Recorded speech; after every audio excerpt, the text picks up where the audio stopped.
Bir yıllık niyetleri yaparken de alıp katlıyorlar, yastık altına koyuyorlar. Kırmızı cüzdanlara koyuyorlar hızlansın diye. Hızlanmaz. Netanyahu'da 1.32'ye 5. Malum ülkede 32'ye 5. Evet. 33'e 6 mantıksal davranması gereken yerde duygusal davranmamayı öğrenmesi gerekirken 42-6-24'e 6'larda mantıksal davranması gereken yerde duygusal davranmayı öğrenecek. Yani bu taraf duygu eksiği var, bu tarafta akıl eksiği var, tamam mı? Sanmaları çok olur mesela. Üçlerle harmanlanmış bir 6. Aramıyor herif. Ya hocam aşık biliyorum, çok seviyor, vakti yok. Hadi oradan, ne vakti yok lan, aramıyor.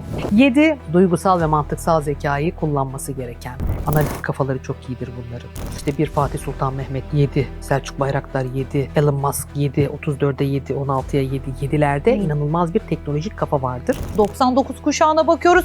Onlar yaşanmıyor gibi. Neden?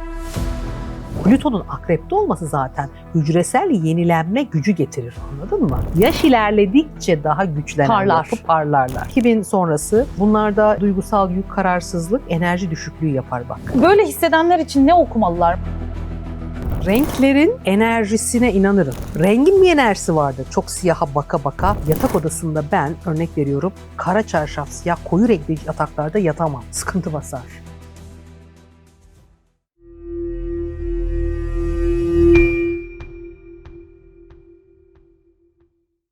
Hoş geldiniz, sefalar getirdiniz. Sizlerin de çok özlediği şahane bir konuğum var. Bana diyeceksiniz ki neredeydi bunca zamandır? Neredeydim ne bunca güzel zamandır? anons ettin. Köydeydim hayatım. O kadar şaşalı anons ettiğin hatun köyde çapa yapıyordu. Ortalarda yok. Aysu Mola neden konuk almıyorsun Filiz Beyhan'ı diyordunuz ve geldi. Geldi. Işıl ışıl baharı getirerek geldi. Ay, değil mi? Biraz renkli geleyim dedim. Aynen. Ben de öyle baharı getirdik. Baharı bekleyen Çok güzel kumrular gibi. görünüyorsun hayatım. İkimiz de. Nasıl bu kadar güzel, zarif, zayıf ve böyle kalabiliyorsun? Ben nasıl diyeyim? Öyle diyorlar ya. Nasıl deyip evrene sorayım, belki cevabını alırım. Alırım. Hiç çok seversiniz siz de, bayılırsınız bu sorulara cevap almaya falan. Şimdi merak ettiğiniz her şeyi soracağım. Son zamanlarda özellikle böyle yeni fenomen olan sosyal medyada da benim de çok sık gördüğüm bir şey var. Şimdi benim şuramda takıldıydı da ben onu çıkardım, arkaya taktım. Kız da ah ne öyle oranı çengelli iğne takmışsın dedi. Şimdi yeni bir akım başladı. Kırmızı ipli çengelli iğne işte perdeye takıldığında evin şansını korur ve sabitler. Mavi ipli çengelli iğne perdeye asıldığında eve gelen nazar etkisini kaybedermişiz. Yeşil ipli çengelli iğne perdeye takıldığında evin bereketi ve kazancı kalıcı hale gelir. Şimdi mavi, kırmızı, yeşil renklerin bereketi, şansı, aşkı getirdiği doğru mu? Şöyle canım benim, renklerin enerjisine inanırım. Frekansına inanırım. Kişide gerçek, mesela yatak odasında ben örnek veriyorum kara çarşaf, siyah koyu renkli yataklarda yatamam. Sıkıntı basar. Enerjisi rahatsız eder. Evimi açık renkli badanasını, boyasını yaptırırım. Daha ferahlık verir. Rengin bir enerjisi vardır. Kişi üzerinde etkisi vardır. Hatta ve hatta burçlarına, yükselenlerine, sayılarına göre de kişilerin daha böyle huzur bulduğu renkler. Çünkü fıtrat, her şey bir bütündür. Buna inanırım. Evimin örnek veriyorum koyu renkli tabakta yemek yiyemem. Açık renk olmalı. Enerjisi beni etkiler. Hiç yapmam. Sevmem mesela. Yiyemem. Ama oturma odamın koltukları işte turuncuları, yeşilleri severim. Badana boyasının bu renklerde olması beni huzur buldurur bana. Bunları inanırım. Mesela eskiden şeymiş, mesela anneannelerimiz evinde hep görürüz, yastıklar işlemeli, oyalı, böyle cıvıl cıvıl renkliymiş. Şimdi tabii ki moda da ona doğru döndü. Herkesin mobilyaları tek renk ve sade. Siz mesela renk bulunduruyor musunuz evde, mutlaka bir yastıkta, bir şeyde? Yaparım. Yani mesela koltuğum atıyorum bezse onun üzerine muhakkak işte turuncular, mesela turuncuyu çok severim.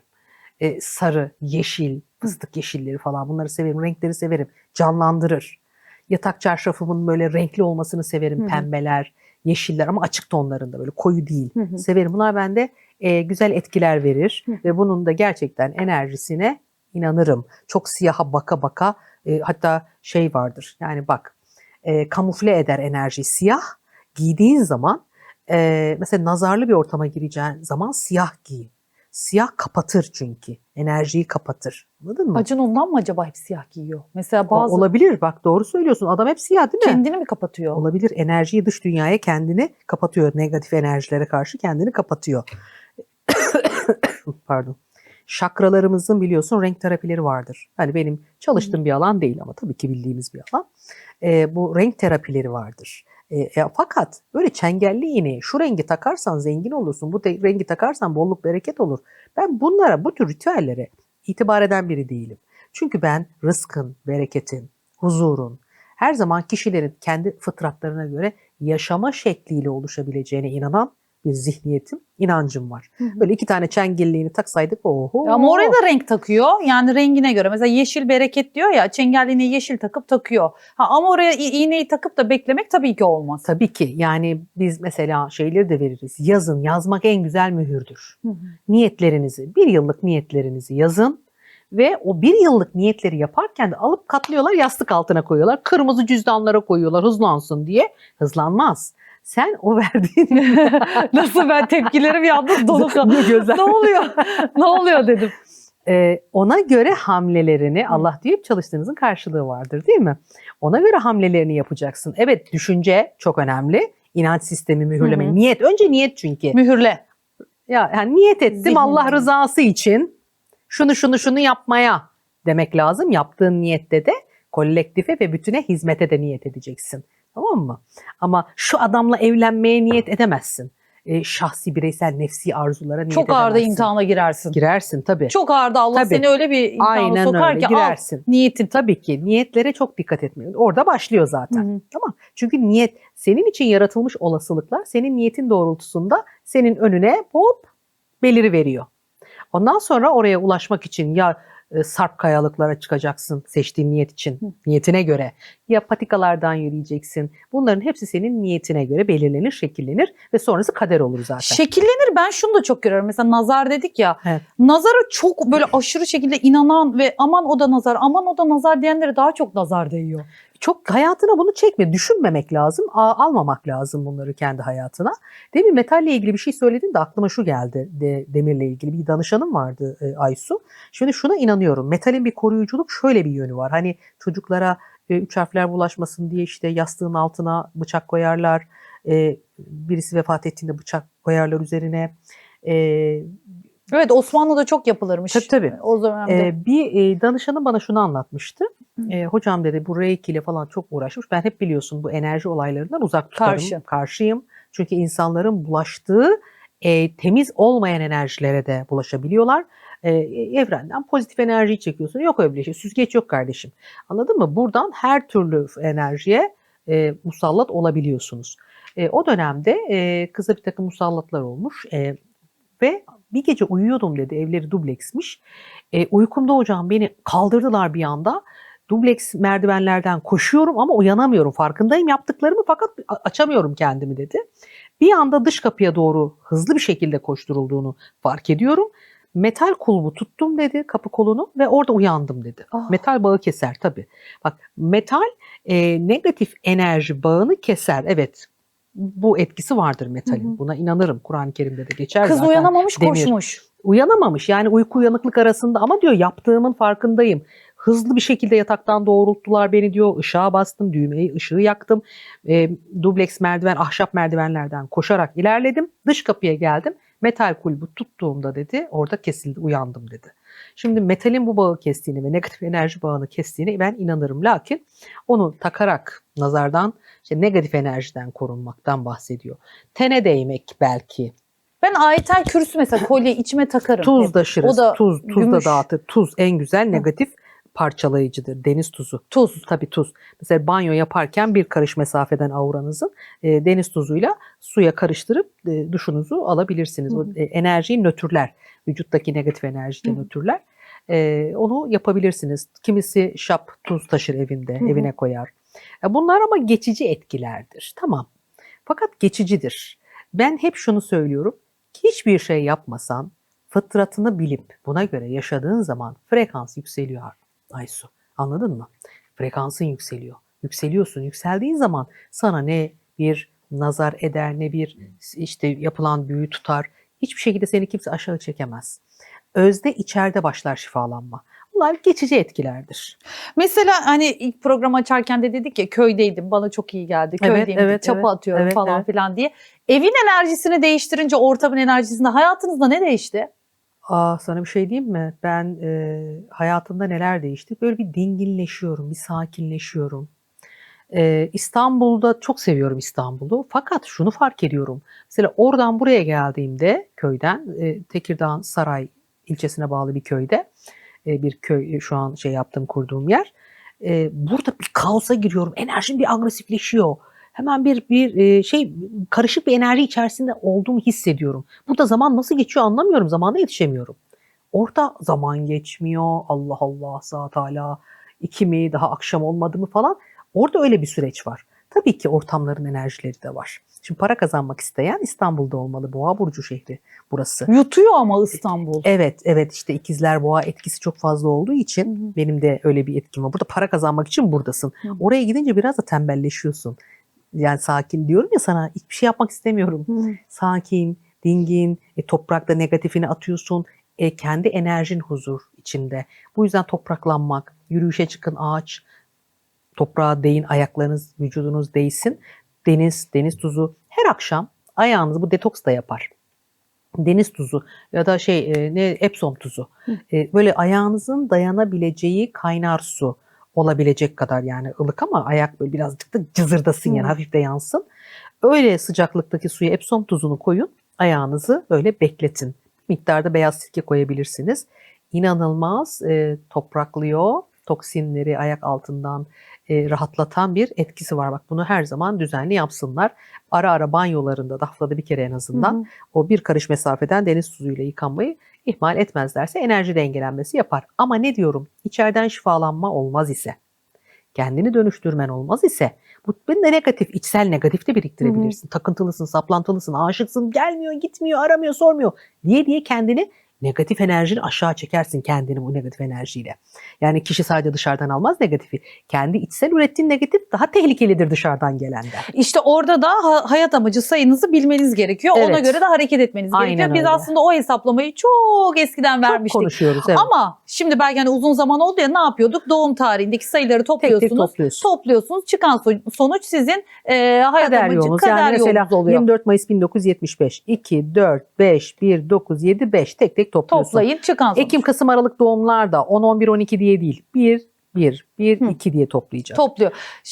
O sonuç teke düşürülecek. 33 çıkıyorsa 33'e 6 diyeceğiz. Oluyor. Kader yolumuz. Şimdi buna göre de işte hani diyoruz ya, işte takıntılarım varsa, o varsa, bu varsa, hani burçlardaki gibi işte o sayılarında bir takım özellikleri var doğum tarihinize göre. Şimdi baktığımızda mesela birler, ikiler, üçler, en çok mesela birlerde gördüğünüz sıkıntı ve onun özellikle okuması gereken esma. Yani birlerde es geçmeksizin hepsi mesela sinirli falan, böyle dediğiniz var mı aklınızda olan, danışanlardan da gördüğünüz özellikleri? Ya şimdi mesela birleri kader yolunda, hayat amacında görebildiğiniz gibi her sayıyı, mesela 10'a 1, 29'a 11, 28'e 10, 37'ye 10, bak hayat amacında da görebildiğimiz gibi ruh sayılarında da görürüz. Yani 14'e 5 ya da mantık sayısında da ruhu birse ya da hayat amacı birse, bunlarda yeni nesil çocukların özellikle işte ruhları bir. Ruhlarına göre söyleyelim. Ruhu birse? Ruhu birse 10'a 1, 11'e 2, 12'ye 3, 14'e 5, 13'e 4, 15'e 6, 17'ye 8, 19'a 10, 18'e 9'lar, 20'ye 2'ler.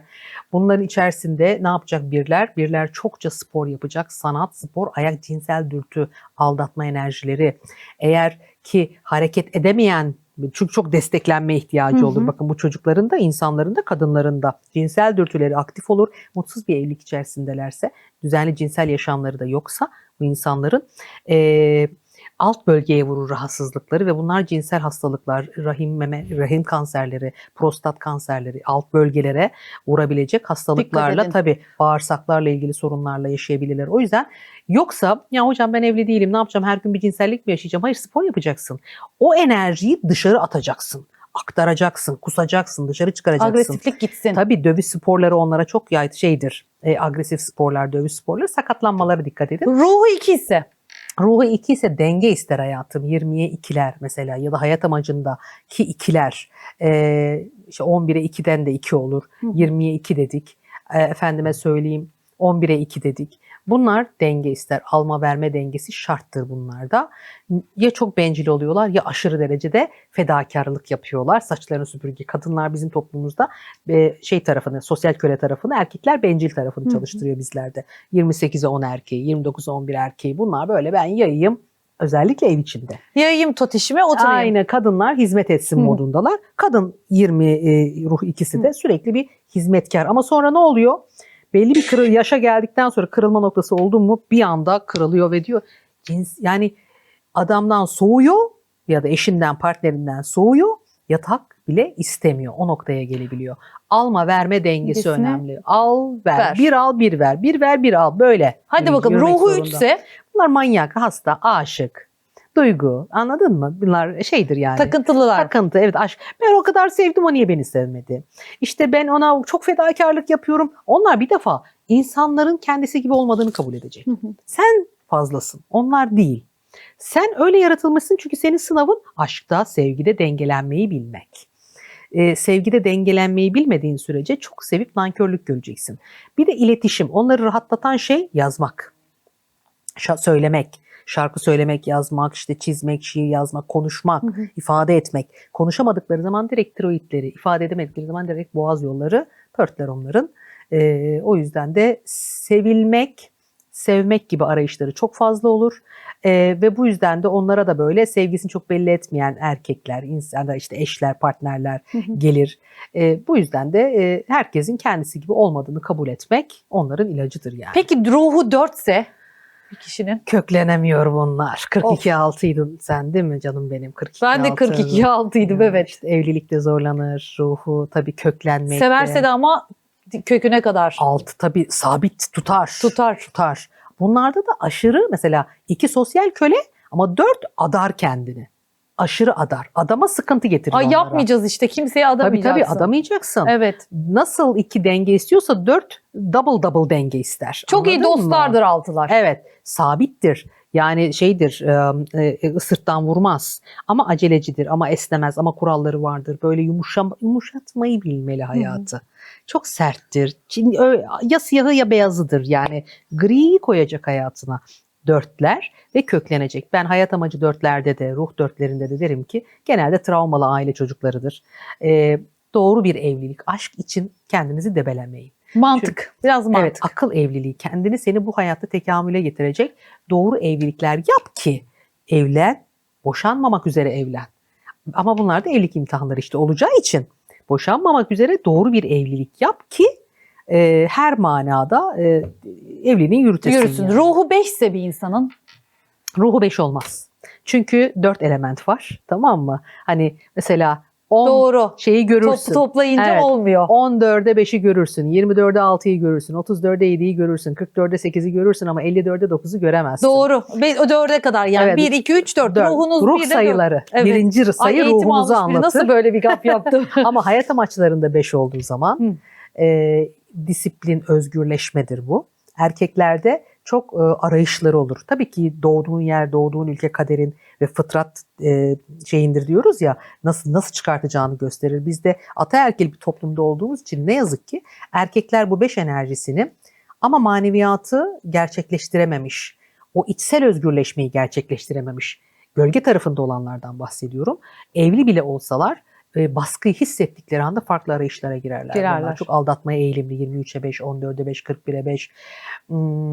Efendime söyleyeyim 32'ye 5. Bunlarda bu sıkıntılar olabilir ama içsel özgürlüğü gerçekleştirmiş bir 5. Sanchez, bayılıyorum adama. 32'ye 5. Çok seviyorum. Yani düşünsene nasıl kendini gerçekleştirmiş bir 5. Netanyahu da bir 32'ye 5 mesela. Kendine göre o da. Evet, malum ülkede 32'ye 5. Evet. Onlar da işte aslan taraflarını, narsist, Satürn aslan, Mars aslan gibi haritalarında baskın etkiler gelir 5'lerde. Narsist tarafını kullanır. Genelde 5'lerin kendini gerçekleştiremeyenlerde narsizm vardır. Şeyde 32'ye 5'ti. Nedir o adamın adı? Bir dizi vardı ya. Ha. Adamın adını Evet unuttum. evet anladım.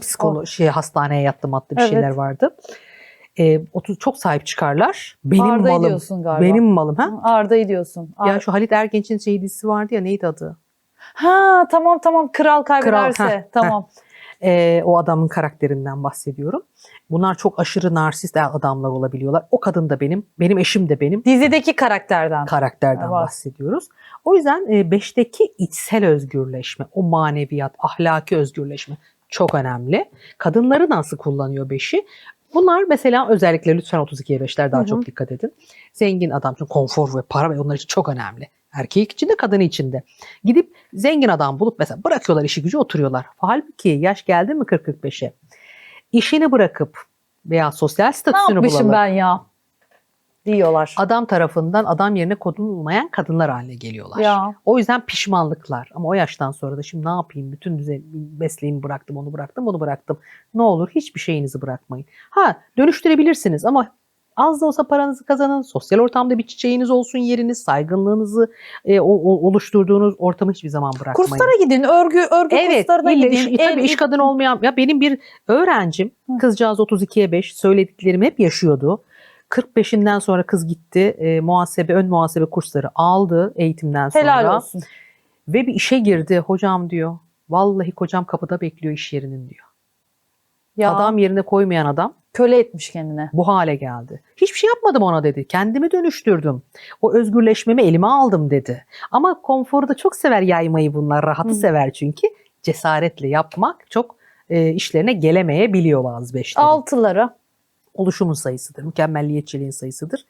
En büyük tuzakları mükemmel olmak. Her şeyin en mükemmelini, mükemmel olsun takıntısı var. Biz. 42 6, 24 6, 33 6, 33 6'larda duygusal taraf. Şimdi 33 6 mantıksal davranması gereken yerde duygusal davranmamayı öğrenmesi gerekirken 42 6, 24 6'larda mantıksal davranması gereken yerde duygusal davranmayı öğrenecek.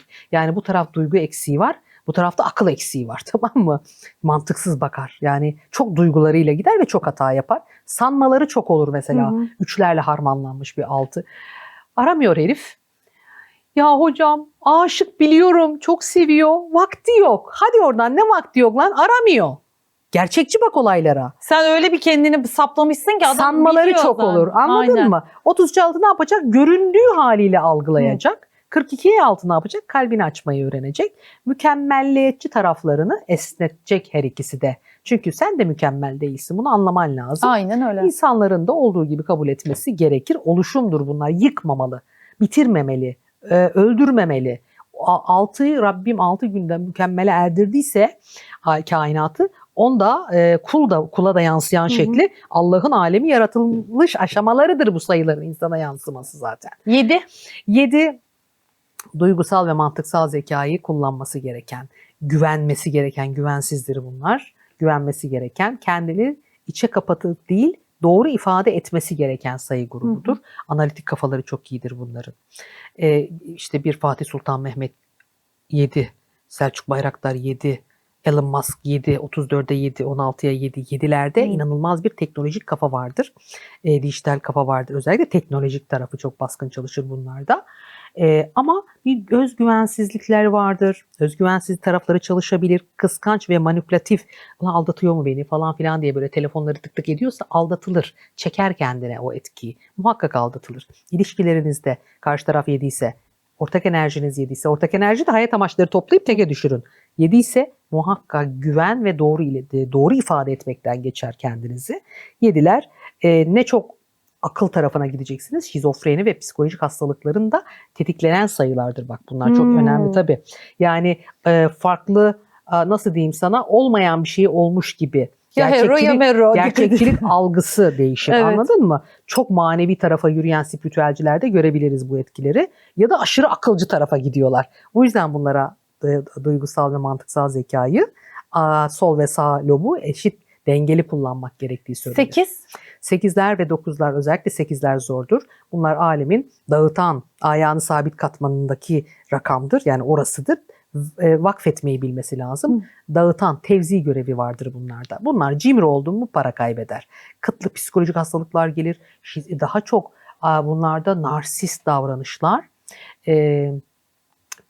borderline'lar. Bakın bunlar gölge tarafları. Özellikle çocukluk dönemleri tacizleri, aile travmaları çok baskın olabiliyor 8'lerde. Psikolojik rahatsızlıklar çok zorlayıcı olabiliyor bunlarda. intihara teşebbüs eğilimleri çok olabiliyor bunlarda. Bu yüzden dikkat edilmesi gereken, eğer çoluğunuzda, çocuğunuzda, çevrenizde bu gölge taraflar varsa dikkatli olun. Allah ile bağları çok kuvvetli olması gereken, maneviyatı, tevekkülü, teslimiyeti çok bilmesi gereken sayı grubudur. Bunlar en ufak bir gayri rahmani alanda yürürse tokat hızlı gelir, çabuk çarpar. Oo. Çok tehlikeli çarpar. Anladın mı? Dikkat. 8 ve 9'ların cevabı hızlı gelir. Eyvah. Hızlı ve sert gelir. Aynen. Çünkü onlar e, üst katmanların sayılarıdır. Hı hı. Anladın mı? Bu yüzden bunların çok daha dikkat etmesi lazım.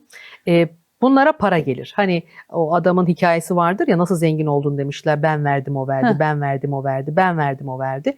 Allah bu yarışılır mı? O kazandığının sayısıdır 8'ler. O yüzden 8 verecek, ona gelecek, verecek. Bu parayı vakfedecek, dağıtacak, gelecek inşallah. Ve 9'lara gelelim. Tekamülün, olgunlaşmanın, bilgeliğin, bilgi olmanın sayısıdır. Bunlar örnek olması gereken, Peygamber Efendimiz 19'u 10'du. Çok böyle dini liderlerde, spiritüel insanlarda, yani topluma yön veren insanlarda görülebilen sayılardır bunlar. O yüzden de 9 olmanın, 8 olmanın kıymetini bilmek lazım. O kadar rahmani yürürsen o kadar yol açılır, inanılmaz açılır. 8-9'larda rüyalar çıkar, hisler kuvvetlidir, hislerine inanacak. 7'lerde de vardır bu. Rüya habercidir 9'larda mesela. Rüyalarını şey yapmasınlar, yabana atmasınlar 9'lar. Ama tek sıkıntıları vardır. Biraz böyle tembel, bir rahatlık, bir tevekkül mü, tembellik mi alanında çok kalabilir bunlar. Buna dikkat edecekler. 9 olmak, eğer doğru çalıştırırsan, büyük sayılar zordur. Ama doğru çalıştırırsan önünde de kimse durmaz. Seni liderlik koltuğuna gelip oturturlar yani. Böyle bir sayıdır. Siz de bakalım hesaplayın sayınızı. Detaylı olarak zaten Filiz Beyhan'ın YouTube kanalında da bulabilirsiniz. Sayıların Sezen Aksu'su yani. Sayıları en güzel anlatan sayı analisti diyebilirim. Sayıları seviyorum ya. Değil mi? Sayıların Sezen Aksu'su kendisi. Yani ona göre bir daha bu fırsatı yakalamayabilirsiniz. Canım benim, ne güzel kullandı canım. Aynen. Sezen Aksu 30'a 3'tür. Ha? Sezen Aksu da 30'a 3'tür. Öyle mi? Tabii, çok severim. Aynen, ne güzel anlattı değil mi? Masal gibi. İbnüler abi 30'a 3'tür. Oo. Tabii. Bunlar güzel sayılar. O zaman güzel bir iltifatta bulunmuşum. Canım benim, diyorum. teşekkür ederim valla. İkisi alanında gerçekten hocam alanında çok iyi. Çok sağ da güzel olun. anlatıyor. Sevdiriyor yani. Böyle bir deneyin bakalım. Bir bakın sizde de bu özellikler var mı diye. Şimdi ben yayından önce de hocama diyorum ki ya ne zaman görsem sizi hiç yaşlanmıyorsunuz. Gittikçe yaş alıyorsunuz ama gençleşiyorsunuz. Şimdi geçen gün ben de düşündüm ya, bakıyorum. 2000'liler mesela, 2000'liler 80'lilerden 90'lılardan, o jenerasyondan daha büyük ve yaşlı gösteriyor. Özellikle kızlar da, ama mesela o 88 ile 91 kuşağına bakıyoruz, o 99 kuşağına bakıyoruz. Onlar yaş almıyor gibi. Neden? Ne olmuş o dönemde? Hayatım, bunu gerçekten mesela biz de üniversite okuduk ve şimdiki üniversitelere bakıyorum. Ya diyorum, biz de böyle büyük mü görünüyorduk? Yani öyle hatırlamıyorum kendimi. Şimdikiler çok böyle hani kadın gibi duruyorlar. Kadın. Evet, kadın duruyorlar. 18 tamam mı? yaşında ama. Tabii ki şimdi şeyi düşünüyorsun, işte estetik var, şu var, bu var falan filan. Beslenme kötü. Biz sopa gibiydik yani. Ama onun ötesinde başka şeyler var. Bu genetik değil sadece. Sadece genetik değil. Tabii ki sadece genetik değil. Astrolojik. Tabii beslenmenin ve artık gıdaların iç yapısının, içeriğinin değişmesinin de dışında astrolojik her şey gökyüzüne bağlıdır. Görünmeyen iplerle biz gökyüzüne bağlıyız. Oradaki etkiler buraya yansır. Şimdi 89-90 kuşağına baktığın zaman hayatım, bunlar da Plüton Akrep Burcu'nda, Neptün Oğlak'ta, Uranüs Oğlak'ta olan bir dönem. Yani Plüton'un Akrep'te olması zaten hücresel yenilenme gücü getirir, anladın mı? Dönüşümdür. Zorlayıcı olabilir. Mesela kendini kontrol etme etki ve disiplin etkisi Oğlak tarafıdır, tamam mı? O kontrolcü, kendini disipline sokma, disipline etme. Dışarıdan böyle cool, toparlanmış görünüm verebilirler. Plüton Akrep nesli en güçlü yenilenme jenerasyonudur. Plüton Akrep. Bunlar küllerinden doğar. Çok sıkıntı çeker. O Oğlak tarafı var ya, o siyah beyaz ya siyah öyle sınır çizmeler falan, zorluk yaşarlar ama yenilenme süreçleri çok köklü ve hücresel bazda olur bunların. Plüton Akrep bu yenilenmeyi verir bize. O yüzden de sanki böyle yaşlandıkça daha iyi görünür bir eğilim vardır bunlarda. Oğlak yoğunluğu yani aslında doğum Plüton haritalarında. Akrep de çok etkilidir burada. daha içsel, daha derin, daha krizli, daha kontrollü ve yani olayları yaşadıkça da daha güçlenen yapı olur bunlar. Yaş ilerledikçe daha güçlenen yapı, parlarlar. Evet. Yani gençlik dönemlerinde, orta yaş dönemlerinde sıkıntıları çekip yaş ilerledikçe daha olgun, daha kendi kıymetini bilen, daha gerçekleri fark edebilmiş yapı olurlar Yaşadıklarından ders çıkaran bir kuşaktık çünkü biraz evet, aslında. Oğlak kuşağı zaten yaş aldıkça geç getirir sana her şeyi, sistemi oturtur. Bunu verebilir. Biz zamanı kovalamıyorduk ya. Mesela ben 90'lara baktığımızda hani çocukken falan filan. Hani biz o zamanın aslında karakterini yaşıyorduk. Ama şimdi mesela o doya doya yaşıyorduk sanki. Evet, Şimdikiler çok hızlı tüketiyor, çok hızlı yaşıyor. Her şey önlerinde gerçekten her şeyi çok çabuk. Yani Reels gibi kaydırıyorlar hayatı. Hayatım, biz bir kitabı bile bulabilmek için kütüphane dolaşan bir nesildik. Yani ve çok keyifliydi. Sessiz o koskoca tarihi kütüphanelerde o kitapları okuyup özetler çıkartıp yazmak falan. Nerede şimdi? Ay ne güzel günlermiş çok ya. güzel tabii ya. Değil mi? Tabii ya, o İstanbul Üniversitesi'nde okuduğum dönemler, yani onun o ambiyansı hala gider gezerim. Koklarım hatırlamak için. Kızımı götürürüm amfilerde. Gezdiririm orayı. 2000 sonrası doğanlara baktığın zaman hayatım. Şimdi o 89-90'lar o yüzden böyle yaş ilerledikçe, yaşlandıkça dışarıya daha karizmatik, olgun ama genç, diri etki verir. Anladın mı? Fakat 2000 sonrası doğanlarda Plüton yayda, Neptün kovada, Uranüs'ün de kova burcunda olduğu dönemde bunlar daha hızlı yaşam temposu içindeler. Şunu da söyleyeyim. Oğlak döneminin hastalık riskleri de çok yüksek dönem, sıkıntılı olabiliyor. Bunlar takıntılı falan olunca daha bağışıklık sistemi kanserlerin daha fazla görülebildiği de yaş grupları çok içselleştirir Plüton akreba olayları, anladın mı? O yüzden dönüşümleri sert olduğu için yaşlandıkça daha güzel oluyorlar. Evet. Bunu unutma. Mesela soracağım. Bazılarının yüzüne baktığımızda deriz. Ya sen hiç değişmiyorsun ya. Sen hep aynısın. Bunlar doğum haritalarında bu oğlak etkisi olanlar mı daha böyle genç görüyor, az değişenler oluyor? Tabii. Özellikle bu sabit burç etkili olanlar, daha güçlü yapıda olanlar bunları olabiliyorlar. Aynen öyle. Evet. Kesinlikle. Çok enteresan. Birine bakarsın, ikisi de mesela 25 yaşındadır ama birisi baktığında 40 gibi durur. Diğeri de daha böyle çocuk 18 yaşında gibi. Ya baksana ne kadar da genç duruyor. Hani genetik de var evet ama bunun demek ki doğum haritasındaki o astrolojik zamanlamada. Kesinlikle önemli. Mesela 2000 sonrası doğanlarda yay etkisi var Plüton'da. Neptün'ü kovada, Uranüs kovada. Şimdi daha hızlı bir yaşam verir, tamam mı? Merak, gideyim, göreyim, yapayım, edeyim. Kafa çok aktif, sinir sistemiyle alakalı sinirsel hastalıklar. Yani sinir sistemi çok hızlı çalışır, hassasiyettir, çabuk dağılır. Uyku düzensizliği verir mesela bunlarda. Çok derin uyuyamama, uyku bozuklukları olur. Çok enerjiktir ama yıpranan bir enerji verir bunlara, tamam. Hem zihinsel hem fiziksel olarak verir. O yüzden 2000 sonrası özellikle aşırı uyarıcılara maruz kalır. Telefon, işte sosyal medya, bilgisayar. Hepimizin elinde. Beden aktif, beden erken yoruluyor. Radyasyon etkilerini çok fazla alıyorlar. Bunları da ihmal etme. Şimdi bunlar da gökyüzü etkisi. Plüton'un kovası vesaire, bunlar hep gökyüzü etkilerinden yansıyan dönemler. O yüzden bunlar genç olmalarına rağmen o enerjisel, gökyüzünden inen enerjiye baktığın zaman daha yorgun görünebiliyorlar. Dağınık enerjileri var bunların daha fazla. Bunlar da yüz ifadesine yansıyor. Şimdi şöyle söyleyeyim. Bunlarda duygusal yük, kararsızlık, enerji düşüklüğü yapar bak. Net çizgisi olan insanın enerjisi kolay kolay düşmez. Ne yapayım, oraya mı gideyim, sağa mı gideyim yaptığı zaman böyle, ben Araf'ta kalmayı sevmem mesela. Ben de Araf'a ya iyi ya kötü abi.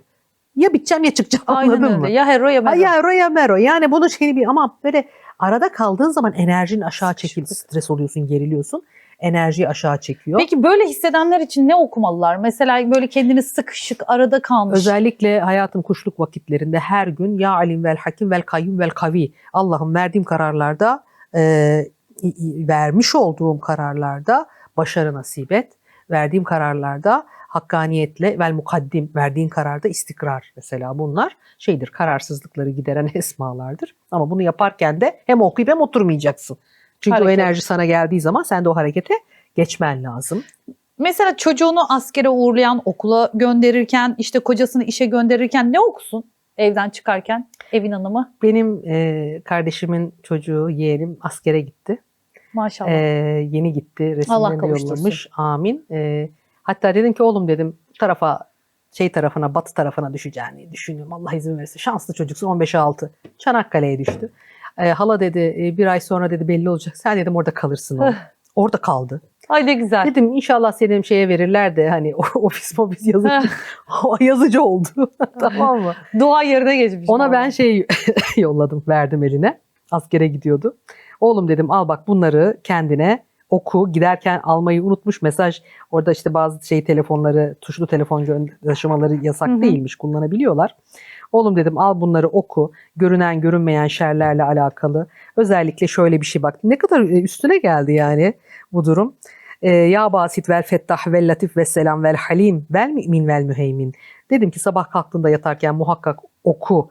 O özellikle Bismillahillezî la yadûru me'asmihi şey'ün fil ardı ve la fis semâi ve huves semî'ul alim duasını oku 3 kere. Bu görünen görünmeyen şeylerden uzak Rabbim Kötülüklerden. muhafaza eder sabahtan akşama, akşamdan sabaha. O yüzden sabah kalktığında ve gece yatarken muhakkak oku.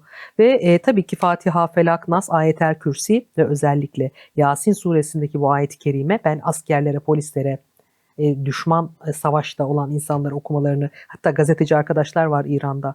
Onlara dedim bunları okuyun ne olur. Ve cealna min beyne eydihim sedden ve min halfihim sedden fe agşaynahum fehum la yubsirun. Önlerine arkalarına perde çektik der ya.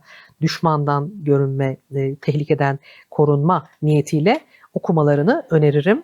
Askere çocuk göndermişlerse güzel olur canım. Bunlara da dikkat edin arkadaşlar. Vallahi beni uyarıyorlar. Süre bitti, süre bitti. Vallahi Kulağına mı geliyor ses? Evet yazıyorlar ekrana. Yazıyorlar Ya oraya. yapalım, Süre bu kadar bitti. her zaman Bu gelir. kadar ama güzel oldu uzun zaman sonra arkadaşlar. Vallahi böyle bir enerji, her şeyi konuştuk yine. Bak nereden nereye çok içime sindi benim. Ya sen yani. çok böyle hani hazırlıkla geliyoruz. Geliyorum yayına.